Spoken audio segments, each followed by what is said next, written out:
Assalamualaikum warahmatullahi wabarakatuh. Apa kabar Bapak Ibu Guru hebat? Saya Sri Astuti, CGP Angkatan 7 dari Kabupaten Cilacap dengan fasilitator Ibu Endang Dwi Wahyuni MPD dan pengajar praktik Bapak Sarwono SPD akan menyampaikan video aksi nyata modul 1.4 Budaya Positif. Berikut ini adalah rancangan aksi nyata saya.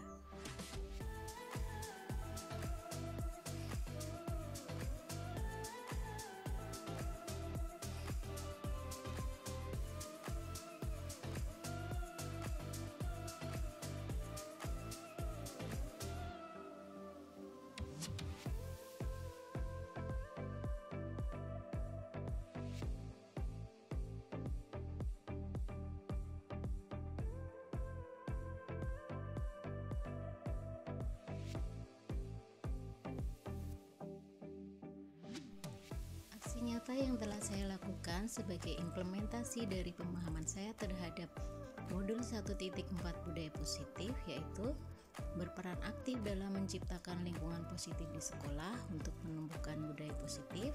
Yang kedua, bersama siswa membuat keyakinan mapel IPA.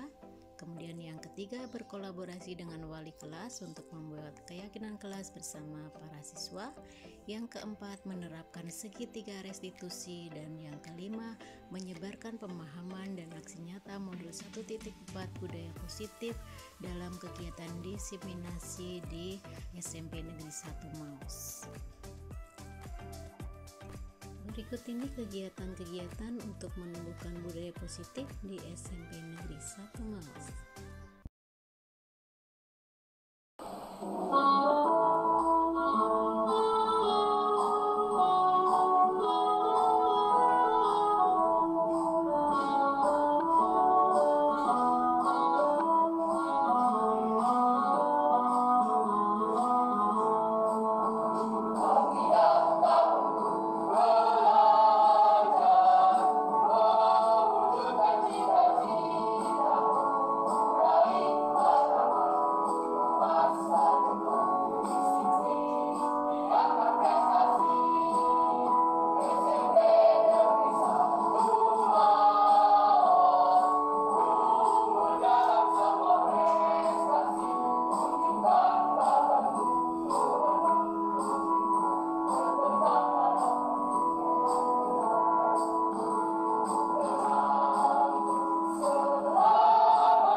Berikut ini video diseminasi budaya positif di SMP Negeri 1 Maus yang sudah saya lakukan. Semoga bermanfaat.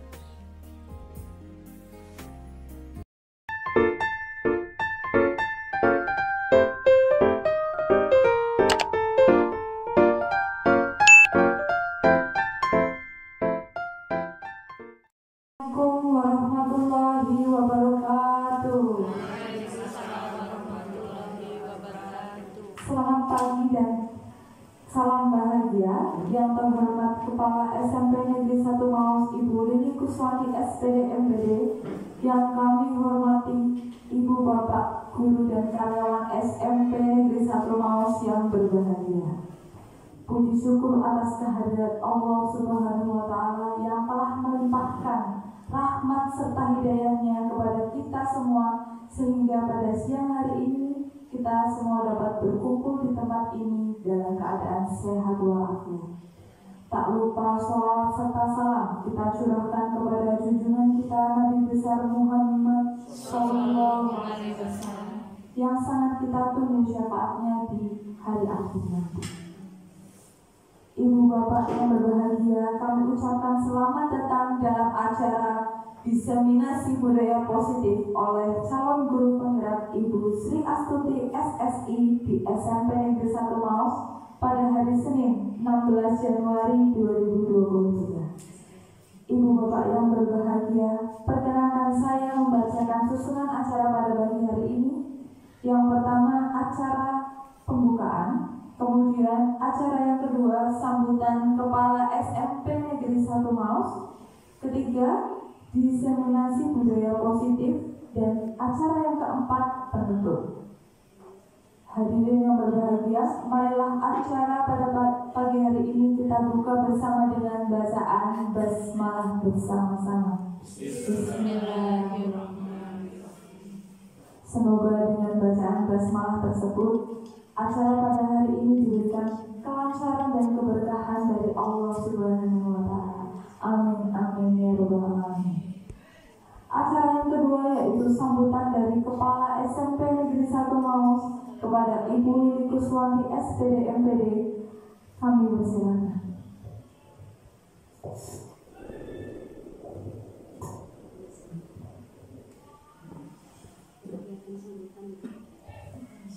Bismillahirrahmanirrahim. Assalamualaikum warahmatullahi wabarakatuh. Salam sejahtera bagi kita semua. Om Swastiastu, Namo Buddhaya, salam kebajikan dan rahayu. Yang saya hormati Wakil Kepala Sekolah SMP Negeri 1 Maus dan 1 Garuda. Yang saya hormati, saya banggakan Bapak Ibu guru, terutama di sini guru penggerak dalam hal ini oleh Ibu Sri Astuti SSI, kemudian Bapak Ibu guru pendidik di SMP Negeri 1 Maus. Di pagi yang cerah ini, marilah kita senantiasa melanjutkan doa kehadirat Allah Subhanahu wa Ta'ala. Semoga apa yang menjadi karunia-Nya, yaitu nikmat sehat, nikmat sempat, dan nikmat umat Islam yang baik, akan selalu kita syukuri dan kita selalu melafazkan alhamdulillah, puji syukur kepadanya, karena di bawah payung agungnya kita senantiasa selalu dalam perlindungannya. Lalu selawat dan salam marilah kita sampaikan kepada junjungan kita Nabi Muhammad Sallallahu Alaihi Wasallam. Semoga nanti bersama sahabatnya di yaumul akhir kita akan mendapat syafaatnya. Allahumma amin. Ibu calon guru penggerak Bu Sri Astuti SSI yang saya hormati, kemudian teman-teman hadirin semuanya yang berbahagia, di hari ini seperti yang kita ketahui sesuai dengan undangan ada diseminasi budaya positif dari calon guru penggerak. Calon guru penggerak telah banyak mengikuti kegiatan-kegiatan dari kementerian dan kini akhirnya sampailah kepada kegiatan budaya positif di lingkungan SMP Negeri 1 Maus tercinta ini. Untuk itu nanti kepada Bu Sri Astuti SSI silahkan melaksanakan diseminasi ini untuk budaya positif, dan semoga SMP Negeri 1 Maus ini semakin banyak hal-hal yang akan didapat oleh peserta didik kita dan akan mengimplementasikannya dengan baik. Karena yang pasti para pendidik di SMP 1 Maus ini sudah memandegani atau memandu menjadi manusia yang bisa diteladani, orang dewasa yang hadir di setiap saat pada mereka, membentuk karakter mereka, kemudian meneladani mereka untuk dibawa dalam kehidupan mereka sehari-hari. Kemudian saya juga sampaikan selamat kepada Bapak Ibu untuk mengikuti diseminasi ini dengan baik dan tolong diimplementasikan di lingkungan sekolah kita. Karena insya Allah budaya positif ini adalah kegiatan di mana salah satu program dari calon guru penggerak yang memang menjadi unggulan dan menjadi satu-satunya harapan dari Kementerian Pendidikan dan Kebudayaan Riset dan Teknologi di negara Republik Indonesia tercinta ini, kemudian akan dilakukan oleh calon guru penggerak kita, yaitu Ibu Sri Astuti SSI.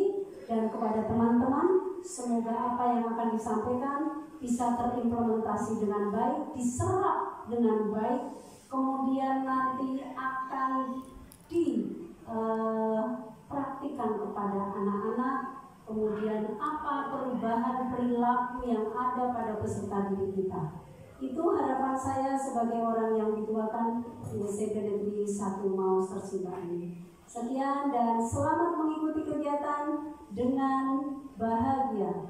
Jangan lupa selalu tersenyum seperti Bu Sri Astuti SSI ya, sebagai calon guru penggerak. Beliau itu murah senyum, kemudian kita ikuti, kita teladani apa-apa yang menjadi karakter dari calon guru penggerak ini. Itu saja yang bisa saya sampaikan. Saya akhiri. Selamat mengikuti dan selamat berkarya teman-teman. Wassalamualaikum warahmatullahi wabarakatuh.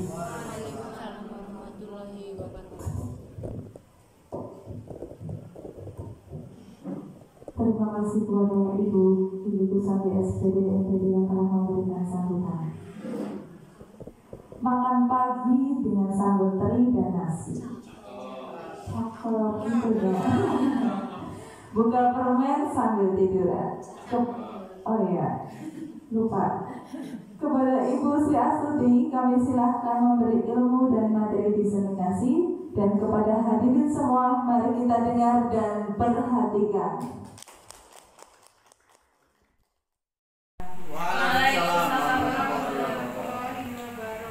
Semangat pagi Bapak Ibu semuanya. Semangat pagi. Yang kompak ya. Yang kompak ya. Jadi kalau semangat pagi.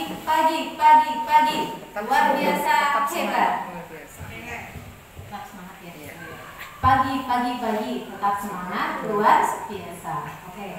Ulangi ya. Ya. Selamat pagi Bapak Ibu guru hebat. Pagi. Tetap semangat luar biasa hebat. Ya, terima kasih. Sebelumnya mari kita panjatkan puji syukur kita kehadirat Allah Subhanahu wa Ta'ala yang telah melimpahkan nikmatnya kepada kita semua sehingga pada siang hari ini kita bisa bertemu di sini untuk mengikuti acara diseminasi modul 1.4 budaya positif dari saya Sri Astuti, calon guru penggerak angkatan 7 Kabupaten Cilacap. Dan tak lupa mari kita sanjungkan juga sholawat serta salam kita ke Nabi Agung Muhammad Sallallahu Alaihi Wasallam. Ya, terima kasih kepada Bapak Ibu semua yang telah berkenan untuk hadir di acara ini, yang semestinya Bapak Ibu setelah mengikuti kegiatan pembelajaran atau melakukan kegiatan pembelajaran, kemudian kita masih harus lanjut di acara ini. Tentunya Bapak Ibu tinggal istirahat nanti menunggu jam pulang ya. Tapi alhamdulillah Bapak Ibu masih berkenan untuk bisa mengikuti acara kali ini. Jadi nanti kita santai saja ya Bapak Ibu ya. Ini sifatnya kita belajar bersama saja gitu ya. Jadi bukan karena saya lebih tahu, lebih pandai dari Bapak Ibu semuanya, tapi kita nanti belajar bersama gitu. Seperti itu nggih Bapak Ibu ya. Sebelumnya ini saya sebagai CGP Angkatan 7 dengan fasilitator Ibu Endang Dwi Wahyuni MPD dan pengajar praktik Bapak Sarwono SPD. Ya. Yang mana? Gimana? Yang mana? Yang itu ya? Yang itu nggak tahu itu siapa sih ya? Ya. Bapak Ibu monggo dipirsani, ini ada gambar yang saya kira familiar bagi Bapak Ibu semuanya. Yang di paling kiri ada gambar siapa ya? Ki Hajar Dewantara. Ya, Ki Hajar Dewantara. Terus yang atas? Bu Sri Astuti. Saya ya, gambar saya. Gambar burung ya. Terus di bawahnya ada gambar petani. Yang lewat ini ya. Terus di sebelahnya lagi Gedung SMP 1. SMP 1 Maus Tercinta. Kira-kira apa nih Bapak Ibu itu hubungannya apa? Ada gambar Ki Hajar, ada gambar guru, ada petani, ada sekolah kita, itu hubungannya apa ya? Coba menurut Pak Denny. Silakan. Ini Pak. Ayo maju.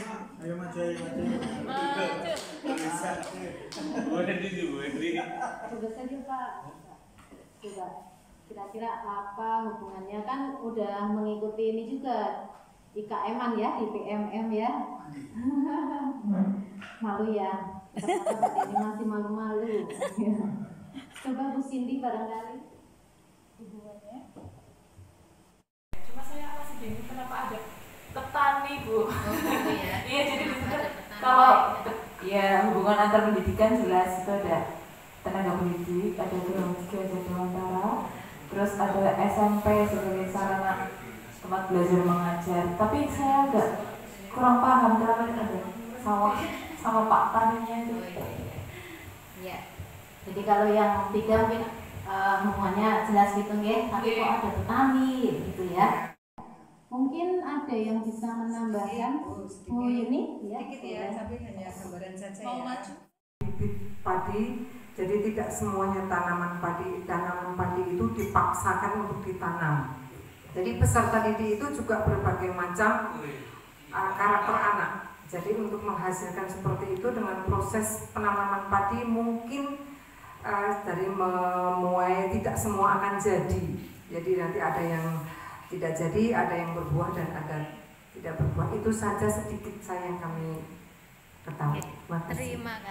Hajar Dewantara adalah tokoh pendidikan, kemudian dari tokoh pendidikan itu melahirkan pendidik atau guru. Nah dari situ guru akan melahirkan berbagai profesi, termasuk adalah seorang petani. Petani sedang menuai padi ada pengembangan kemakmuran, sehingga dengan pendidikan akan melahirkan berbagai profesi termasuk menuju ke kemakmuran, karena dari pendidikan itu akan melahirkan tokoh-tokoh atau seorang yang berpendidikan, melahirkan orang-orang yang pintar, pandai, termasuk adalah mengolah tanaman padi dan melahirkan tadi orang-orang yang profesional, termasuk melahirkan kemakmuran di negara ini. Terima kasih, tepuk tangan untuk Yuni. Ya, terima kasih atas tanggapannya, atas jawabannya dari ibu-ibu semua ya. Ini tadi dari Bu Cindy, Bu Yuni dan Bu Murni ya. Kalau saya gini ya, itu tadi bagus banget ya. Jadi tanggapannya bagus banget. Tapi di sini saya akan mengaitkan dari modul yang sebelumnya yang kami pelajari di pendidikan guru penggerak. Jadi di situ ada Ki Hajar Dewantara. Dewantara apa Dewantara ya? Ya, saya biasanya Dewantara ya. Ki Hajar Dewantara itu kan kita mengenal ada filosofi pendidikan Ki Hajar Dewantara gitu ya kalau belajar di PMM itu. Nah, di sini menurut Ki Hajar Dewantara bahwa guru itu diibaratkan petani. Kalau petani nanam padi tentunya kan pingin padinya nanti akan tumbuh subur. Ya, betul. Ya, jadi kalau biar nanti padinya tumbuh subur itu diapakan ya? Biasanya dipupuk, diapakan lagi? disiram ya, Disemprot. diairi, Semprot. disiangi ya, dan seterusnya ya. Pokoknya tujuannya biar tanaman yang ditanamnya itu bisa tumbuh dengan subur. Kalau nanamnya padi ya padinya nanti hasilnya bagus kayak gitu. Tapi petani itu pingin nggak nanti padinya itu biar tumbuh jadi jagung? Tidak mungkin ya. Nah itu jadi kita itu diibaratkan petani. Sekolah itu disamakan dengan lahan pertanian tadi. Jadi kalau petani mengusahakan tanahnya itu nanti layak untuk ditumbuhi menjadi subur. Kalau kita tugasnya adalah membuat sekolah ini menjadi sekolah yang akan mendukung untuk tumbuh kembangnya potensi anak. Seperti itu. Jadi kalau petani itu pakai memupuk dan sebagainya, kalau kita sebagai guru ya membuat sekolah ini menjadi nyaman, menjadi aman, dan yang memungkinkan tadi untuk tumbuh kembangnya anak dengan baik. Dan syukur-syukur itu ya diharapkan juga akan menghalangi hal-hal yang tidak semestinya itu berkembang dalam diri anak. Seperti itu. Itu ya, jadi hubungannya antara Ki Hajar Dewantara, guru, petani, dan sekolah di gambar yang saya tampilkan. Bisa dipahami ya? Siap. Terus selanjutnya tadi ya, jadi sekolah itu harus menyenangkan, aman, nyaman. Ya, sehingga nanti murid itu bisa tumbuh dengan baik gitu. Kemudian salah satu tanggung jawab guru itu adalah untuk menciptakan lingkungan yang positif. Lingkungan yang positif itu ya lingkungan yang di situ terjadi atau ada kebiasaan-kebiasaan yang positif. Kebiasaan positif itu misalnya apa gitu? Warganya itu bagaimana? Misalnya antar guru itu bagaimana? Mungkin guru dengan murid itu bagaimana?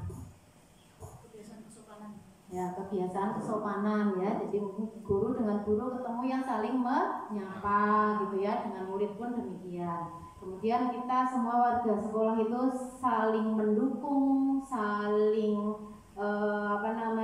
menghormati, kemudian juga saling belajar gitu ya, dari teman yang satu belajar dari teman yang lain dan seterusnya.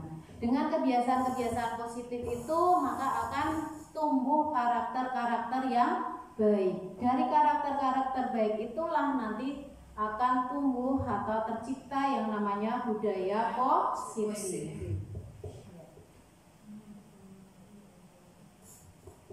Berikutnya nanti di materi kunci ya yang saya sampaikan ini adalah pemahaman saya dari apa yang saya pelajari di modul 1.4. Kemudian bagian yang kedua nanti saya akan menyampaikan aksi nyata atau apa dari implementasi dari apa yang sudah saya pelajari.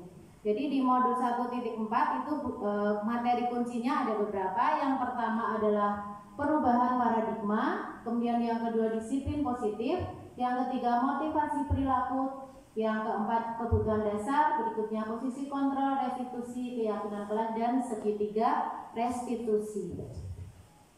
Nah, kita mulai dari perubahan paradigma.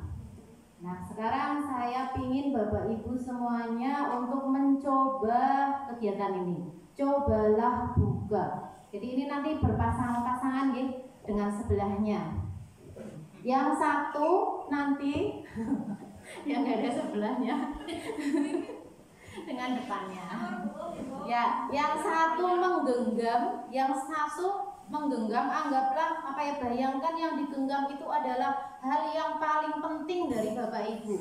Ya, terus yang satunya, yang sebelahnya kepo, pengen tahu apa sih jane, gitu ya. Jadi nanti kira-kira bagaimana yang mau dibuka, bagaimana yang mau membuka, itu seperti apa? Coba Bapak Ibu praktekkan. Tidak harus dibuka, cuma bayangan saja. Apa harus? Yang di dalamnya itu hanya bayangan, yang digenggam itu. Cuma ininya ya di sini praktekkan terus buat tentang thinking maksudnya. Pak Puji karo Bumaret. Nah, yang buat ben ada sebelahnya. Sama pasti ngepas 10. Nanti saya foto. Ya, jadi yang satu kan otomatis penasaran. Nah, yang satu berusaha. Usaha itu kalau namanya orang ada keinginan untuk itu kan usahanya macam-macam ya. Bisa dari yang halus sampai yang kasar. Coba dikatakan. Ya, terserah usahanya yang kira-kira nanti kan bukan. Yang satu ada sesuatu yang penting bukan nebak tapi berusaha mengambil, berusaha ya makanya kan sayangannya itu benar-benar ada di sini. Mungkin beberapa barang kalau berupa bukan barang kan tulisan mungkin ya. Tapi sama-sama mendengar juga. Yang satu berusaha ingin tahu. Ingin tahu. Kira-kira nanti usahanya bagaimana? Yang ingin tahu tadi yang kepo tadi. Seperti ini misalnya ya. Ini sedang merayu ini.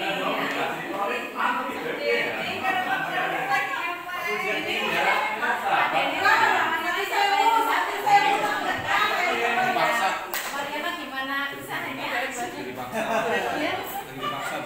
Doain ya Pak.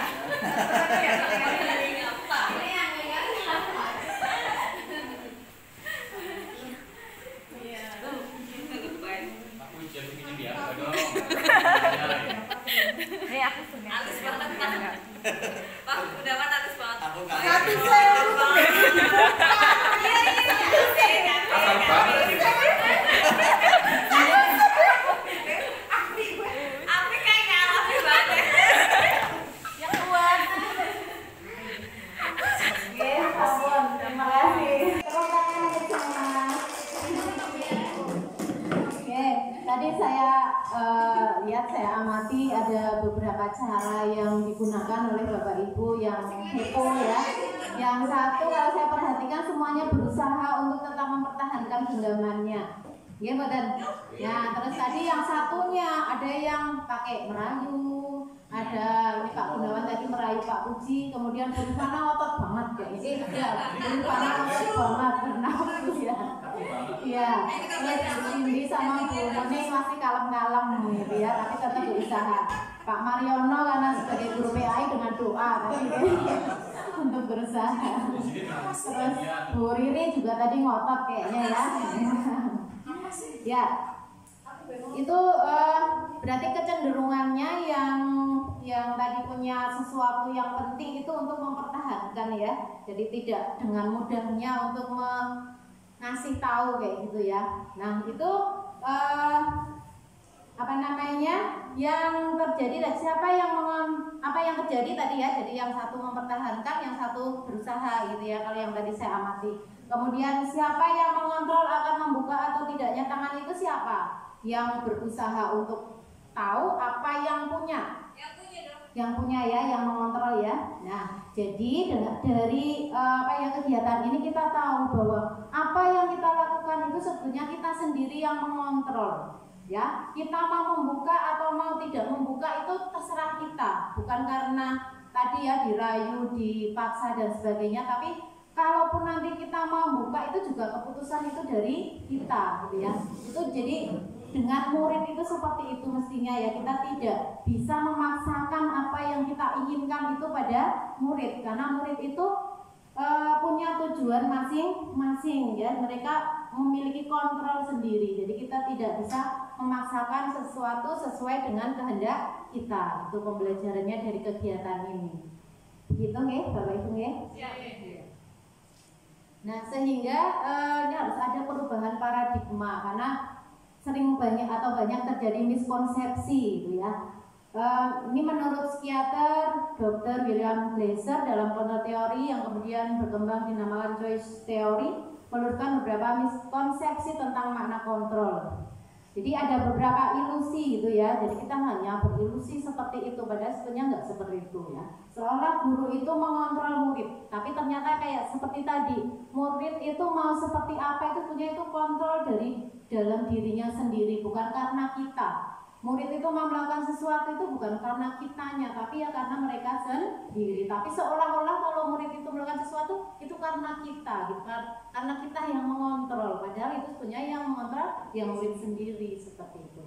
Kemudian semua penguatan positif itu efektif dan bermanfaat. Penguatan positif itu misalnya kita melakukan bujukan kayak gitu. Seolah-olah bujukan kita itu berhasil kayak gitu ya. Tapi bujukan itu sifatnya hanya sementara saja. Lama-lama murid itu akan apa ya, niteni kayak gitu ya, mulai berpikir. Jadinya nanti kalau nggak dibujuk itu nggak ada perilaku positifnya itu nggak muncul kayak gitu. Jadi itu penguatan positif itu sebenarnya juga kurang efektif. Kritik itu membuat orang merasa bersalah, dapat menguatkan karakter ya. Kalau kita mengkritik seseorang, nanti terus dia berubah jadi apa yang kita inginkan, karakter yang kita inginkan itu juga hanya ilusi saja. Dan orang dewasa memiliki hak untuk memaksa kita terhadap murid karena kita merasa dewasa, kita lebih tahu dan sebagainya, sehingga kita memaksakan apa yang kita inginkan ke murid kita. Nah ini jadi semestinya ada perubahan paradigma dari stimulus respon menjadi teori kontrol, bahwa kebutuhan kita itu kalau dalam stimulus respon itu sama, padahal sebetulnya realitas atau kebutuhan kita itu berbeda. Dan seterusnya kalau dalam stimulus respon itu berpikirnya menang dan kalah, tapi kalau dalam teori kontrol itu semuanya menang, jadi menang dan menang.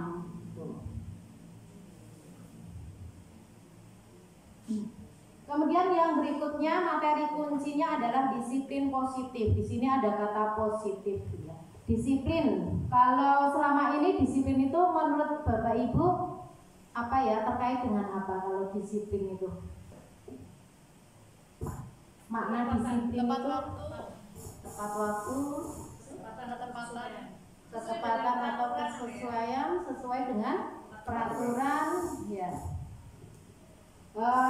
Jadi kalau dalam disiplin positif itu di sini yang dimaksud adalah disiplin diri ya, disiplin diri yang muncul dari motivasi intrinsik. Tapi kalau misalnya dari peraturan tadi kan kita karena peraturannya seperti ini, itu kan ekstrinsik ya. Jadi karena aturannya seperti ini, jadi bukan menyadari bahwa itu ya harusnya seperti itu. Tapi kalau dalam disiplin positif itu motivasinya intrinsik dari dalam diri kita, karena meyakini nilai-nilai kebajikan gitu. Ya, nilai-nilai kebajikan itu misalnya apa?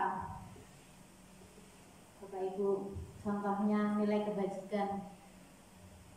Misalnya etika, tanggung jawab, terus jujur, komit gitu ya, komitmen kayak gitu. Ya, itu adalah nilai-nilai kebajikan. Atau kalau sekarang ini yang kalau pelajar itu yang dikuatkan sekarang adalah profil pelajar Pancasila. Nah, di situ itu elemen-elemennya dan sub-elemennya itu merupakan nilai-nilai kebajikan yang diinginkan ada pada murid sekarang ini. Tuh. Kalau menyadari itu maka akan muncullah disiplin positif.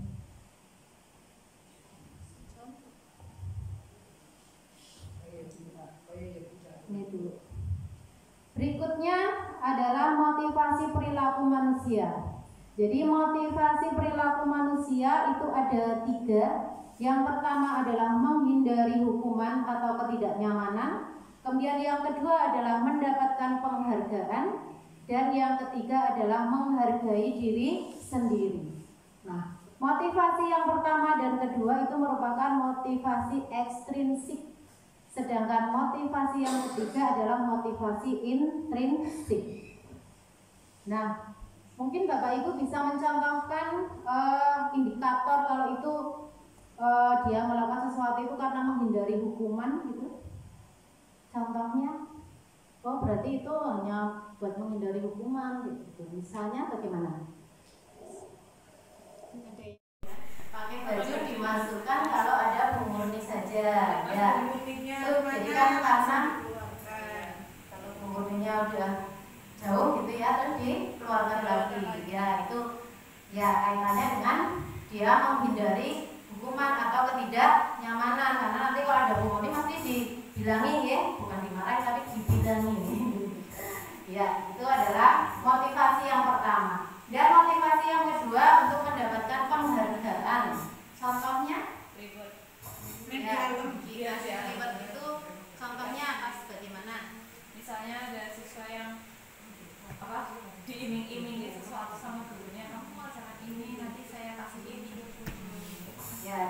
kalau pas diiming-imingi dia semangat gitu ya. Tapi kalau pas tidak terus males gitu ya.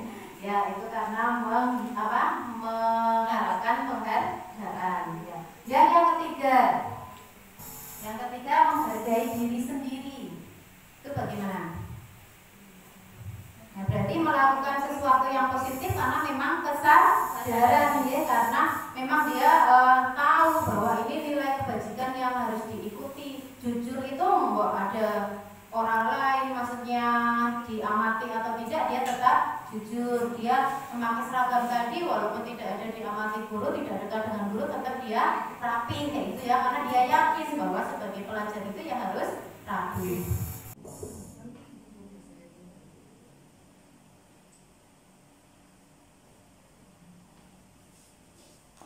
Oh ya, untuk penghargaan itu ternyata maksudnya tidak selalu positif ya. Jadi penghargaan itu ternyata banyak juga menimbulkan hal-hal yang negatif gitu. Karena misalnya penghargaan itu sifatnya itu tidak efektif gitu, karena hanya karena dihargai saja mereka akan muncul perilaku positif itu. Kemudian misalnya merusak hubungan, jadi ada iri-irinan kayak gitu ya, kalau ada yang diberi penghargaan dan tidak. Kemudian bisa mematikan kreativitas dan yang lain-lainnya. Jadi ternyata penghargaan pun kita harus hati-hati sekali untuk memberikan penghargaan. Kemudian kebutuhan dasar manusia ya, materi kunci berikutnya kebutuhan dasar manusia itu yang pertama adalah untuk bertahan hidup. Kemudian yang kedua untuk mendapatkan kasih sayang dan rasa diterima. Yang ketiga adalah penguasaan. Yang keempat adalah kebebasan. Dan yang kelima adalah kesenangan. Bila kebutuhan dasar ini tidak terpenuhi, biasanya akan muncul perilaku negatif. Ya, misalnya saat pembelajaran kok ada anak yang nggak fokus gitu ya. Ada yang nggak fokus itu bisa jadi karena kebutuhan dasarnya belum terpenuhi. Misalnya kalau kebutuhan hidup, mungkin saja anak itu nggak fokus karena capek, karena dia di rumah harus bantu jualan orang tuanya dan sebagainya. Itu kan kaitannya dengan kebutuhan untuk bertahan hidup. Kemudian kasih sayang dan rasa diterima. Nah, mungkin tidak dianggap sama gurunya, udah dianggap ini anak nggak bisa dan sebagainya. Jadi mungkin dia merasa tidak disayangi. Gitu. Kemudian penguasaan. Nah, mungkin di materi itu memang anak nggak menguasai gitu, sehingga dalam mengikuti pembelajaran itu kurang maksimal. Kemudian kebebasan, dia pinginnya yang bebas itu, sehingga untuk momen itu mungkin kita juga harus melakukan pembelajaran yang mengakomodasi itu ya, belajarnya yang bebas, mungkin perlu sesekali di lapangan atau di mana seperti itu. Kemudian kesenangan juga, mungkin anak itu senangnya bercerita, ada yang mungkin senangnya otak-atik HP atau laptop, ya itu kita usahakan untuk bisa memenuhi kebutuhan dasar tadi, sehingga nanti perilaku yang muncul itu adalah perilaku yang positif. Berikutnya adalah posisi kontrol. Posisi kontrol terhadap murid yang melakukan kesalahan itu ada beberapa, ada tipe-tipe. Misalnya yang pertama adalah tipe penghukum, ya, tipe penghukum. Kemudian yang tipe yang kedua adalah pembuat merasa bersalah. Dan yang ketiga adalah sebagai teman. Yang keempat kita memposisikan sebagai pemantau. Dan yang kelima adalah posisi sebagai manajer. Nah, ini contohnya kalau penghukum yang sering dibilang itu, misalnya kalau ada anak melakukan kesalahan atau melanggar itu, patuhi aturan saya, atau awas gitu ya, atau kamu selalu saja salah, selalu, pasti selalu yang terakhir selesai gitu. Itu adalah tipe penghukum. Kemudian yang berikutnya adalah tipe pembuat merasa bersalah. Ya, misalnya ungkapan yang sering disampaikan itu, ibu sangat kecewa dengan kamu. Berapa kali sih bapak harus memberitahu kamu? Gimana coba kalau orang tuamu tahu kamu berbuat begini? Nah, di posisi ini murid akan memiliki penilaian diri yang buruk tentang diri mereka, gitu ya. Selalunya aku ini salah terus gitu ya. Murid merasa tidak berharga dan telah mengecewakan orang-orang yang disayanginya. Kemudian posisi kontrol yang berikutnya adalah teman. Nah, Misalnya, ayolah, bantulah demi Bapak ya. Ayo ingat, tidak. Ayo ingat bantuan Bapak selama ini atau tidak? Ya sudah, kali ini tidak apa-apa, nanti Ibu bantu bereskan. Ya, seperti itu. Itu adalah posisi sebagai teman. Kemudian yang sebagai pemantau. Pemantau itu terjadi karena kita merasa sebagai orang yang lebih dewasa, kita bertanggung jawab gitu ya. Kita kembalinya ke peraturan. Peraturannya apa yang telah kamu lakukan, sanksi atau konsekuensinya apa. Jadi ini ada konsekuensi, ada hukuman. Kalau penghukum tadi mengandalkan hukuman gitu ya, tapi kalau pemantau itu yang dilakukan adalah memberikan konsekuensi. Konsekuensi dengan hukuman itu berbeda. Kalau hukuman itu misalnya anak nggak misalkan PR, suruh bersihin WC, itu kan nggak nyambung ya antara tugas dengan apa yang harus dilakukan anak. Tapi kalau konsekuensi itu misalnya anak belum mengerjakan PR ya, kemudian dia diberi kesempatan untuk mengerjakan PR. Kan sekarang silakan kamu ke perpustakaan, cari buku di sana untuk kerjakan PR-nya, misalnya seperti itu. Terus ada anak menumpahkan air misalnya, ya silakan itu dibersihkan, itu namanya konsekuensi. Kemudian yang terakhir adalah posisi manajer. Manajer, pakai T sama P-nya. Ya, guru berbuat sesuatu bersama dengan murid, mempersilahkan murid mempertanggungjawabkan perilakunya. Kemudian murid itu juga didorong untuk bisa menemukan solusi atas permasalahannya. Seorang manajer akan berkata apa yang kita yakini, gitu ya. Jadi ada kembali ke keyakinan kelasnya. Kemudian materi berikutnya adalah restitusi. Restitusi itu adalah proses menciptakan kondisi bagi murid untuk memperbaiki kesalahan mereka sehingga mereka bisa kembali pada kelompok mereka dengan karakter yang lebih kuat. Jadi kalau anak berbuat salah itu biasanya kan kalau terus kita hukum di hadapan teman-temannya gitu kan, mereka tuh jadi malu ya, mau kembali ke teman-temannya itu jadi izin apa gimana gitu ya. Tapi kalau dengan restitusi itu setelah mereka memperbaiki kesalahan atau tahu bagaimana memperbaiki kesalahannya, mereka karakter baiknya itu akan malah muncul sehingga mereka juga akan kembali ke kelompoknya itu dengan baik gitu, tidak ada rasa minder atau bagaimana gitu. Kemudian tentang keyakinan kelas. Mengapa kok keyakinan kelas? Biasanya kalau sekolah ya, keyakinan kelas atau keyakinan sekolah. Kalau selama ini kan kita mengenalnya peraturan sekolah gitu nggih. Jadi ada peraturan sekolah 1, 2, 3, 4 dan seterusnya. Nah, sekarang bergeser menjadi keyakinan kelas atau keyakinan sekolah. Kira-kira apa bedanya nih Bapak Ibu kalau keyakinan sekolah dengan peraturan sekolah itu? Apa? Coba. Peraturan sekolah dengan keyakinan sekolah atau peraturan kelas dengan keyakinan kelas gitu. Kalau keyakinan kelas dibuat atas kesepakatan bersama. Kalau peraturan kan dibuat untuk dipatuhi oleh semuanya, tapi kan belum tentu yang buat mereka sendiri. Ya, betul ya, bagus. Ya, jadi kalau peraturan itu cenderung hanya dari satu pihak nih biasanya ya. Jadi ada tim mungkin yang menyusun seperti itu, terus nanti anak-anak taunya ya harus mengikuti peraturan itu. Tapi kalau keyakinan itu, keyakinan kelas atau keyakinan sekolah itu dibikin bersama ya, antara pihak sekolah, dari pihak muridnya juga. Jadi mereka itu terlibat gitu. Dan kalau peraturan lebih kayak memaksa gitu ya, mau nggak mau ya itu aturannya itu. Tapi kalau keyakinan itu kan disepakati bersama. Jadi mereka diharapkan dengan karena itu mereka yang bikin ya mereka akan menaati, mereka akan tumbuh motivasi dalam dirinya untuk bisa menaati gitu.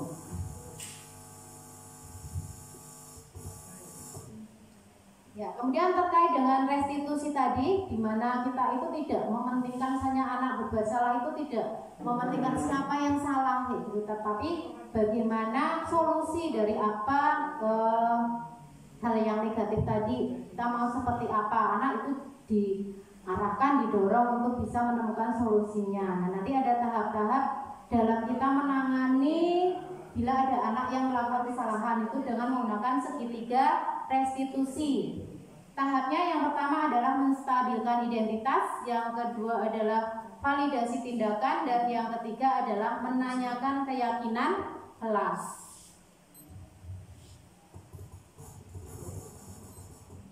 Ya, nanti untuk segitiga restitusi saya sampaikan atau saya putarkan video contoh penerapannya ya, sebelum saya menyampaikan aksi nyata saya apa yang sudah saya implementasikan terkait dengan materi modul 1.4 ini. Kita rileks sebentar nanti untuk mengikuti ini. Mungkin dilihat dulu bersama ya.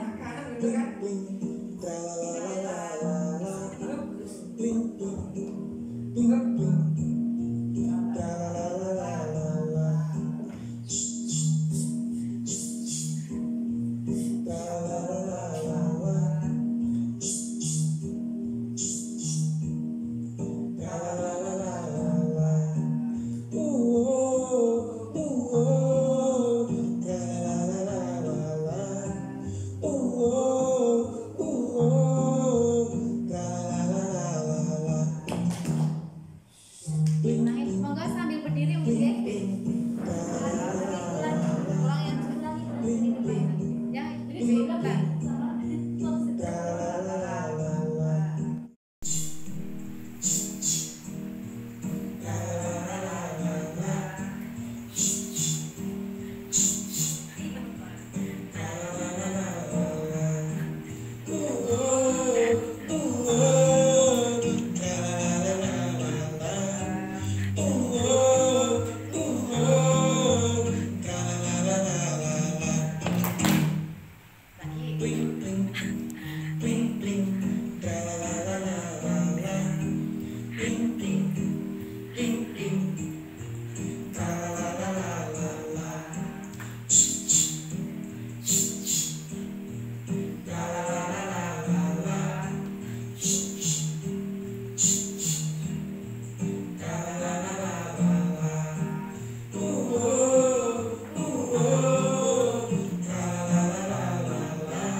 Siapa itu? Ya, berikutnya penerapan materi kunci di modul 1.4 yang insya Allah sudah saya lakukan. Yang pertama terkait dengan menciptakan lingkungan positif tadi, sehingga akan ada kebiasaan positif dan nanti ada muncul karakter baik sehingga menimbulkan budaya positif. Yang pertama adalah pembiasaan 5S. Seperti di sekolah kita ini kan setiap hari ada piket ya untuk 5S, jadi menyambut siswa hadir, kita di depan hall itu untuk menyambut anak-anak datang. Kemudian 5S itu juga selalu kita terapkan di lingkungan sekolah kita. Kemudian saya juga mengikuti sholat berjamaah bersama anak-anak dan rekan-rekan semuanya. Kemudian di awal pembelajaran kita ada kegiatan rutin, pembiasaan rutin, yaitu tadarus. Nanti ada Asmaul Husna juga ya, setiap hari Sabtu ya. Kemudian Jumat Sabtu ya, kalau ya Jumat ya. Pernah yang Sabtu juga PWK-nya kan sekalian PWK. Nah sekarang Jumat. Kemudian ada kerja bakti itu. Kemudian yang kedua adalah terkait dengan keyakinan kelas tadi. Jadi saya memfasilitasi murid untuk membuat keyakinan atau kesempatan kelas untuk mapel IPA, karena saya bukan wali kelas, jadi saya tidak bisa langsung yang membuat kesepakatan kelas itu, tapi kesepakatan mapel IPA. Tapi saya kemudian bekerja sama atau berkolaborasi dengan wali kelas untuk memfasilitasi murid membentuk keyakinan atau kesepakatan kelas. Nah ini buktinya. Beberapa wali kelas membuat keyakinan kelas dengan anak-anak ini seperti ini ya. Kemudian ini hasilnya ada beberapa kesepakatan dari beberapa kelas ini yang saya tampilkan. Kemudian yang ketiga adalah penerapan segitiga restitusi. Ini monggo dikirsani.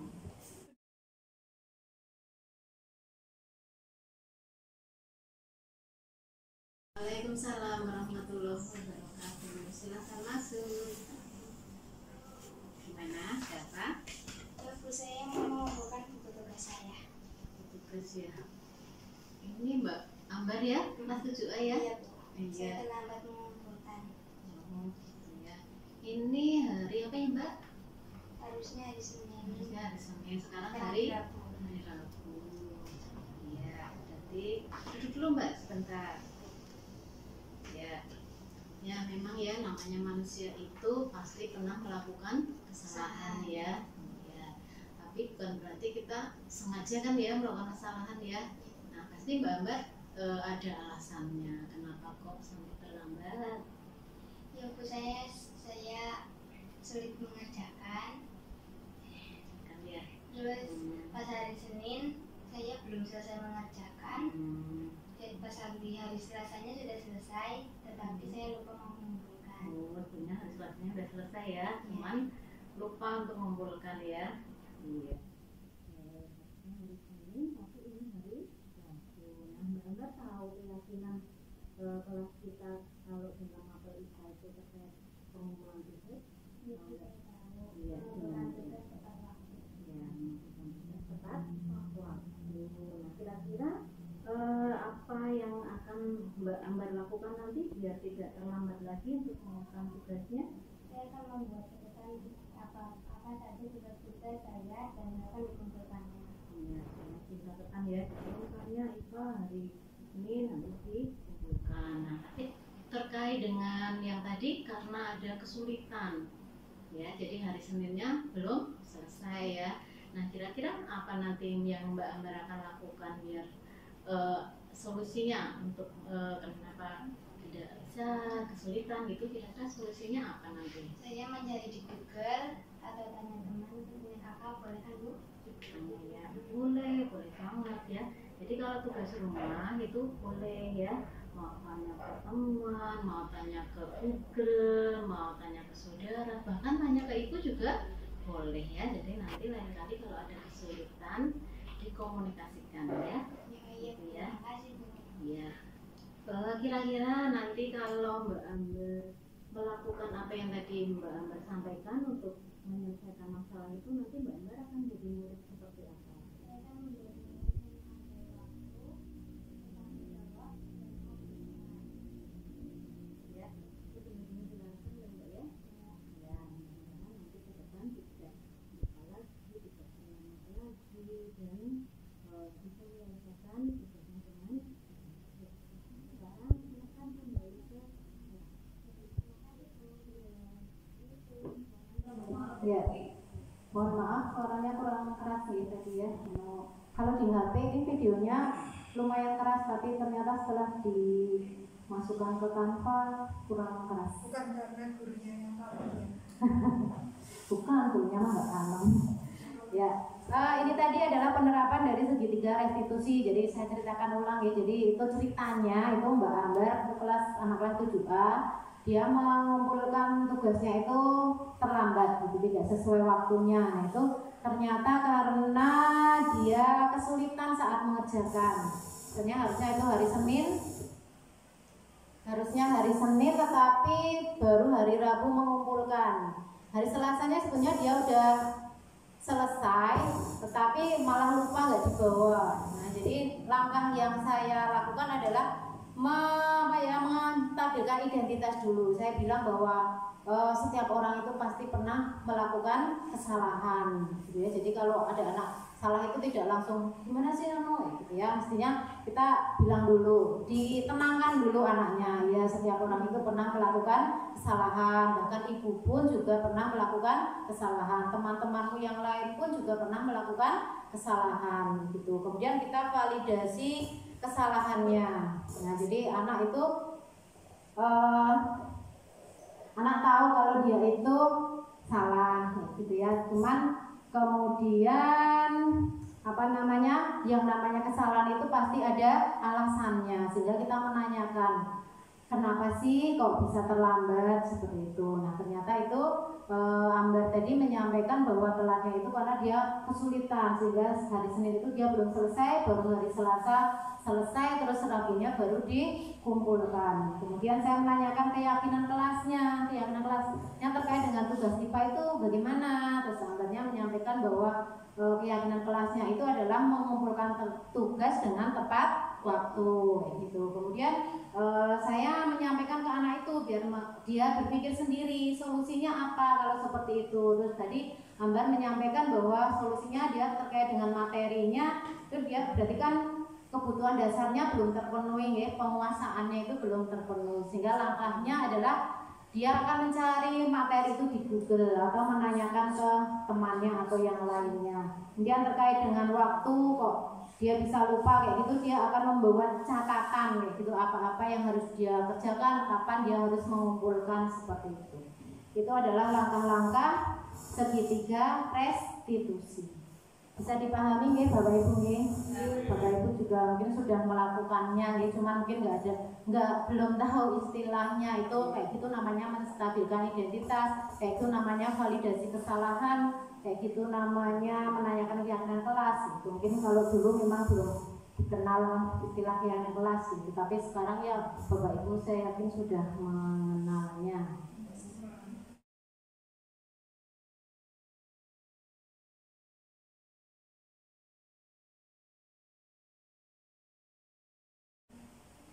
Nah, yang berikutnya adalah refleksi. Jadi saya awali refleksi dari saya sendiri. Setelah saya mempelajari materi tentang disiplin positif, ya saya merasakan ada perubahan dalam diri saya. Saya banyak memahami bahwa saya itu tidak bisa memaksakan apa yang saya inginkan itu terhadap murid ya. Saya menyadari bahwa setiap murid yang melakukan kesalahan itu pasti ada alasannya, sehingga saya tidak harus serta-merta langsung menghukum dan sebagainya atau memarahi ya. Kalau mungkin saya dulu terkenal dengan guru paling galak sedunia gitu ya, mungkin setelah ini ya saya mungkin nomor 2 gitu ya. Jadi yang jelas ada perubahan, ada niat yang jelas ya. Kalau mau merubah kayak gitu dalam memandang murid itu seperti apa. Seperti petani tadi nggak mungkin akan membuat tanaman padi itu menjadi jagung kayak gitu, tapi hanya mengusahakan bahwa padi itu akan tumbuh dengan subur. Nah, yang berikutnya saya refleksi dari anak punya komentar dari anak setelah saya terapkan segitiga restitusi kayak gitu. Anak juga ada komentarnya, ada umpan baliknya. Assalamualaikum warahmatullahi wabarakatuh. Perkenalkan, saya Ambar Sakina Putri dari kelas 2A. Saya sangat senang dan sangat bangga kepada guru saya karena saat saya melakukan kesalahan atau kecerobohan, saya selalu diingatkan, dinasihatkan, dan dimotivasi untuk memperbaiki masalah tersebut. Terima kasih untuk guru saya yang telah membimbing saya sampai saat ini. Tetap semangat ya Bu. Kemudian saya mohon untuk yang sebelum ditutup Bapak Ibu juga melakukan refleksi ya dari link ini. Coba Bapak Ibu buka link ini. Nanti ada pertanyaan yang Bapak Ibu silakan bisa langsung dijawab di sini pakai Padlet ini ya. Sudah pernah Bapak Ibu menggunakan Padlet? Sudah ya. Mungkin ada yang sudah, ada yang belum. Bagi yang belum tinggal linknya dibuka. Terus nanti di situ sudah saya kasih pertanyaannya. Nanti bisa langsung dijawab di situ. Di subjek nanti tuliskan nama Bapak Ibu. Menuliskan tadi klik tanda plus, kemudian di subjeknya dituliskan nama Bapak Ibu. Kemudian Bapak Ibu menuliskan di sini untuk menjawab pertanyaannya. motivasi Bapak Ibu dalam berperilaku. Tadi motivasi ada 3 ya. Yang pertama untuk menghindari hukuman, yang kedua adalah mendapatkan penghargaan, yang ketiga adalah menghargai diri sendiri ya. Iya. Kemudian yang kedua, posisi kontrol apa yang sering Bapak Ibu gunakan? Apakah sebagai penghukum?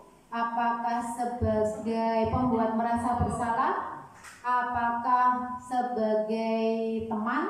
Apakah sebagai pemantau? Apakah sebagai manajer? Kalau manajer tadi berarti sudah menerapkan segitiga restitusi, ya. Kalau sebagai penghukum ya tadi kamu yang salah, biasanya ngomong kayak gitu ya, biasanya menyampaikan seperti itu. Kemudian bagaimana perasaan Bapak Ibu saat melakukannya? Kalau saya itu menjadi penghukum pernah, menjadi pemantau ya pernah, menjadi teman ya pernah, ya gitu ya. Ya tetapi kita tetap harus berusaha untuk menjadi posisi kontrol sebagai manajer.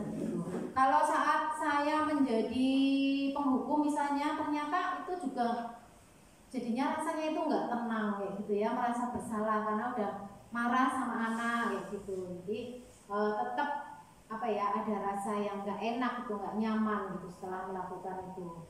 Dan setelah tahu ini ya pinginnya bisa menerapkan yang sebagai manajer gitu.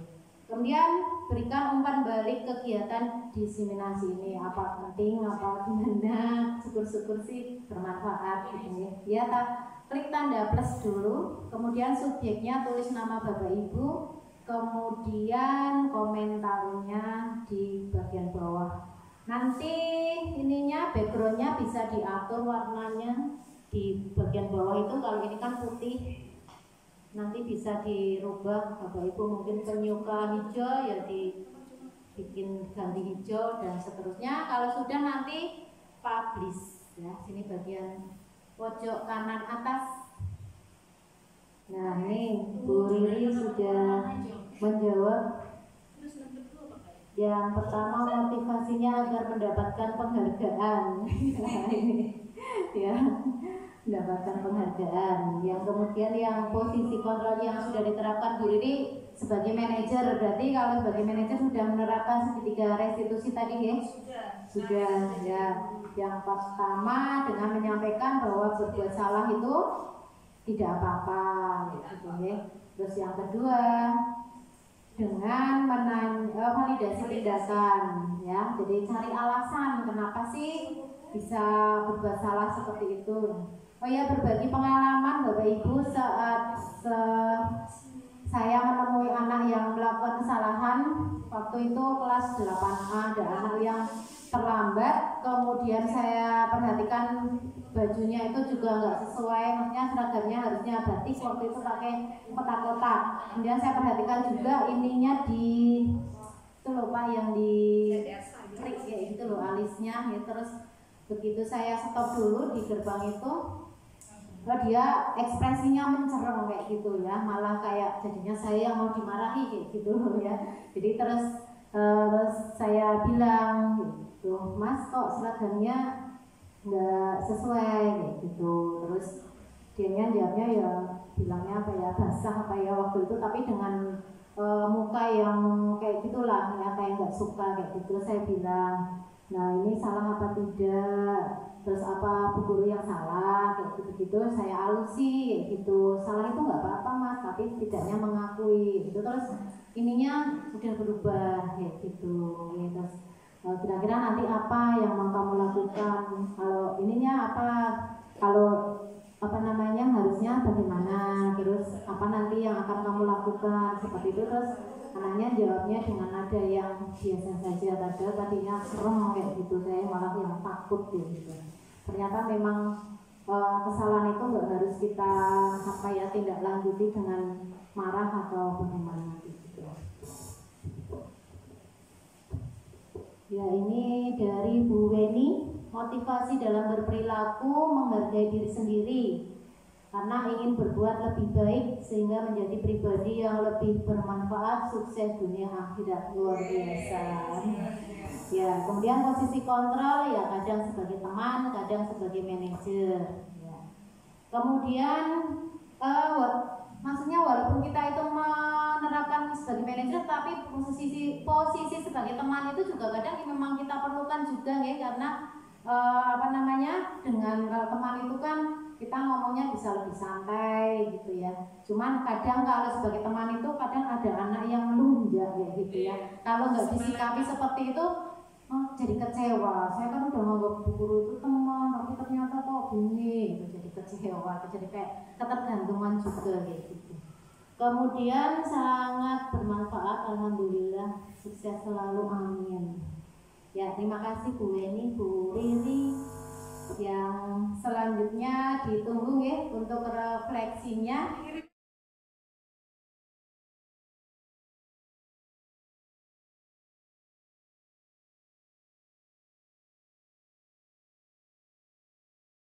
Itu yang bisa saya sampaikan. Bapak Ibu mohon maaf ya, masih belajar, masih banyak kekurangan. Mohon nanti masukannya di umpan balik bisa dituliskan di situ masukannya seperti apa. Mudah-mudahan walaupun mungkin sedikit ada manfaatnya nih. Kalau ada kekurangan, ada kesalahan, mohon dimaafkan. Begitu, terima kasih atas waktunya, atas perhatiannya, dan atas perannya di sini. Bapak Ibu hebat sekali ya, walaupun sudah sore ini tapi tetap semangat. Demikian saya akhiri. Assalamualaikum warahmatullahi wabarakatuh. Waalaikumsalam warahmatullahi wabarakatuh. Tepuk tangan untuk semuanya.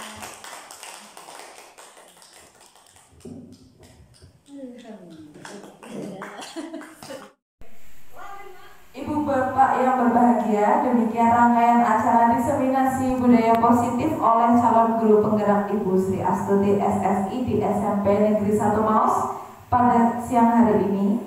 Terima kasih atas perhatian dan mohon maaf untuk hal-hal yang kurang berkenan. Wassalamualaikum warahmatullahi wabarakatuh.